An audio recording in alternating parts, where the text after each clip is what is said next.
Friends, இப்போ நம்ம வாட்ஸ்அப்பில் ப்ரொஃபைலை வந்து கிராப் பண்ணாமல் எப்படி வைக்கிறதுங்கிறத பற்றி இப்போ பார்க்கலாம். இப்போது நிறைய ஃபோட்டோஸ் நெட்டில் நம்ம ப்ரொஃபைலுக்குன்னு எடுத்திருப்போம். ஆனால் ப்ரொஃபைலுக்கு செட் ஆகாது, சைஸ் வந்து மாறும். அதை எப்படி இப்போ கிராப் பண்ணாமல் அந்த ப்ரொஃபைலுக்குன்னு அந்த பிக்சரை யூஸ் பண்ணலாங்கிறத பற்றி பார்க்கலாம்.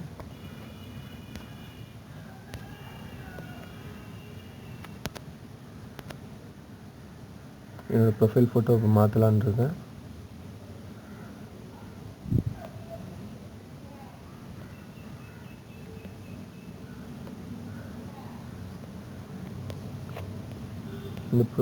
இப்போ இந்த ப்ரொஃபைலுக்கு கீழே உள்ள ஏரியா கொஞ்சம் கவர் ஆகாமல் இருக்குது.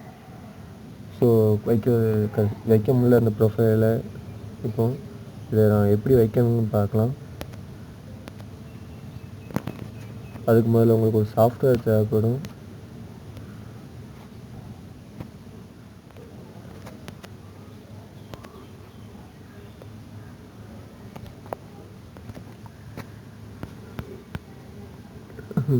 ஸ்கொயர் டிராய்டு அப்படின்னு ஒரு சாஃப்ட்வேர் தேவைப்படும். அந்த சாஃப்ட்வேருக்குரிய லிங்க் வந்து என்னோடய டிஸ்கிரிப்ஷனில் எழுதியிருக்கு.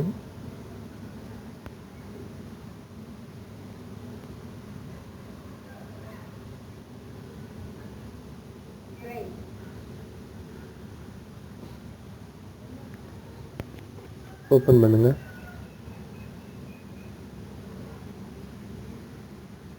Take a photo.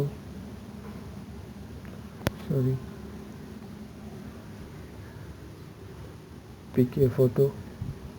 கேலரிக்குள்ளே போங்க.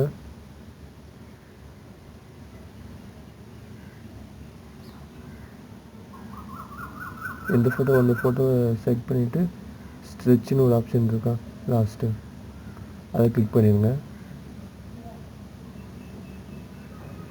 கிளிக் பண்ணிட்டு சேவ் கொடுத்துருங்க.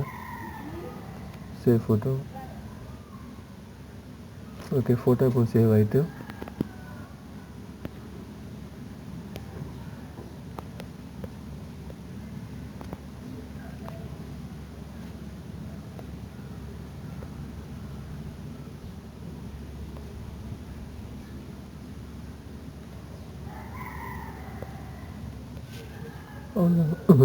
இப்போ அந்த ஃபோட்டோ கம்ப்ளீட்டாக ப்ரொஃபைலுக்கு வைக்கிற மாதிரி செட் ஆகிட்டு. இதே மாதிரி எந்த ஃபோட்டோ வேணாலும் ஓகே, நீங்கள் வச்சுக்கலாம்.